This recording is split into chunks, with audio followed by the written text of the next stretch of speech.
Welcome to Sidequests, the podcast that explores the strange, surprising, and often forgotten rabbit holes of history. I learned about this, so now I insist that you learn about it too. Because sometimes history isn't what happens when people are trying to change the world, it's what happened when the world was making other plans. In August 1976, 2 American officers were killed in the Korean demilitarized zone, beaten to death with axes during what should have been a routine landscaping job. The incident was shocking. But what came next? That was epic. The U.S. military launched Operation Paul Bunyan, a tree-trimming mission backed by fighter jets, aircraft carriers, B-52 bombers, and dozens of heavily armed troops. It was part power play, part theater, and entirely unforgettable. This is the story of how Cold War tensions, miscommunication, and a single stubborn poplar tree nearly sparked a second Korean War, and why for one brief moment the most dangerous weapon in the world was a chainsaw. It was supposed to be a simple job.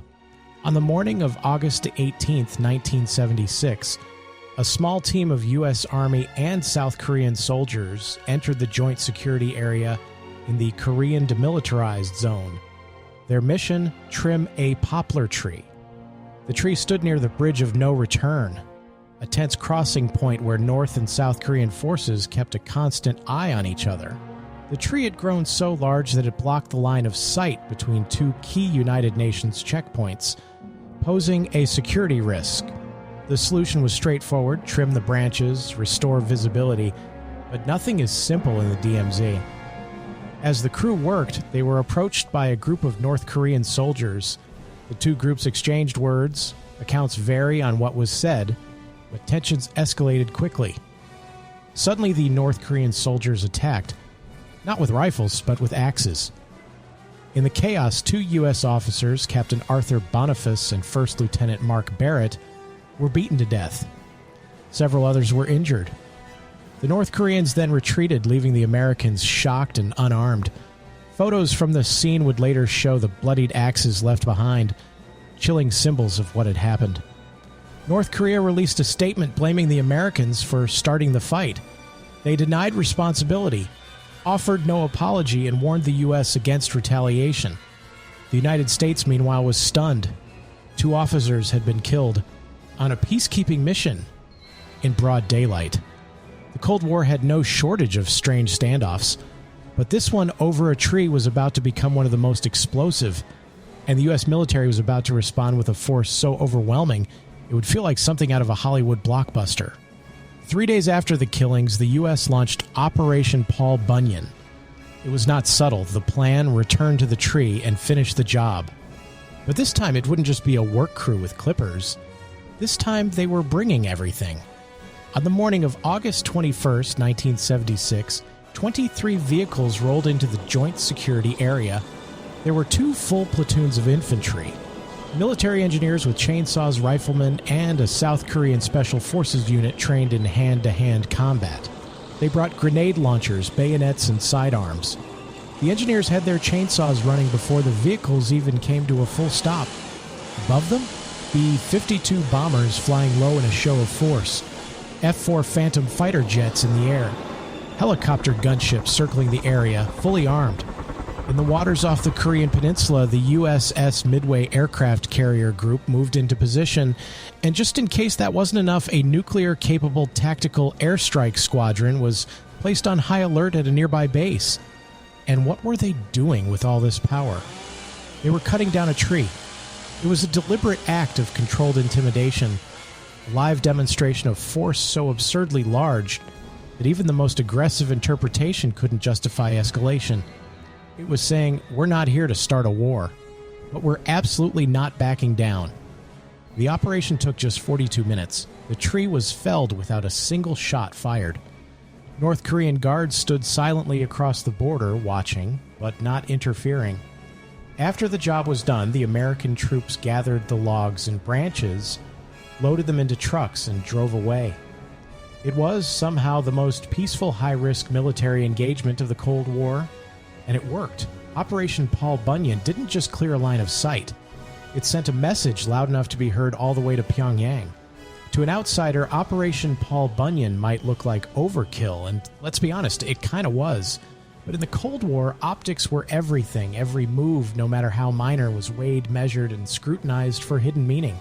The U.S. couldn't afford to look weak, especially not in the demilitarized zone, a place where two nations were still technically at war, but they also couldn't risk escalating things into a real war. That's what made the operation such a careful balancing act. Show overwhelming force, but keep it calm, controlled, and focused. It wasn't just about a tree, it was about credibility, deterrence, and sending a message to both North Korea and allies in the region.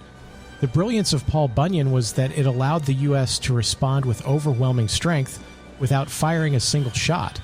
It was designed to make the point that violence wasn't needed, but it could be unleashed at a moment's notice, and it worked. Shortly after the operation, North Korea issued a statement of regret, an extremely rare diplomatic move. They didn't apologize outright, but in the language of Cold War posturing, it was as close as you could get. The U.S. didn't push for more. They'd made their point. And for years afterward, military strategists and foreign policy analysts would study the operation as a textbook example of calibrated response, assertive but non-provocative, loud but disciplined, a moment when restraint was enforced not by silence, but by the roar of aircraft engines and the whine of chainsaws. Operation Paul Bunyan was absurd, but it was also, in its own way, kind of genius. Today, the bridge of no return still stands near the site of the operation. The poplar tree? Gone, of course. But the story has only grown taller. There's now a memorial plaque where the incident occurred, and if you ever visit the Joint Security Area, you might hear a soldier casually mention the time we nearly started World War III over landscaping. Operation Paul Bunyan is now studied in military academies and diplomacy courses alike. It's considered a rare example of escalation done correctly, a firm stance that avoided open conflict while making intentions crystal clear. It's also a reminder that sometimes the smallest sparks can trigger the greatest danger. This wasn't a showdown over missiles, ideology, or territory. It was over a tree that blocked a view, a tree that shouldn't have mattered, but did. Because in tense times, every symbol counts. And in that moment, that tree symbolized control, vigilance, and power. Was the operation a bit ridiculous? Oh, absolutely. But sometimes the absurd is what works. By responding with discipline and pageantry rather than revenge, the U.S. managed to honor its fallen soldiers, assert its strength, and avoid a war. And for a mission named after a mythical lumberjack, that's quite a legacy. It's easy to laugh at Operation Paul Bunyan. It had bombers, battleships, and martial artists, all to take down a tree. But beneath the theatrics was a powerful message. We could escalate, but we choose not to.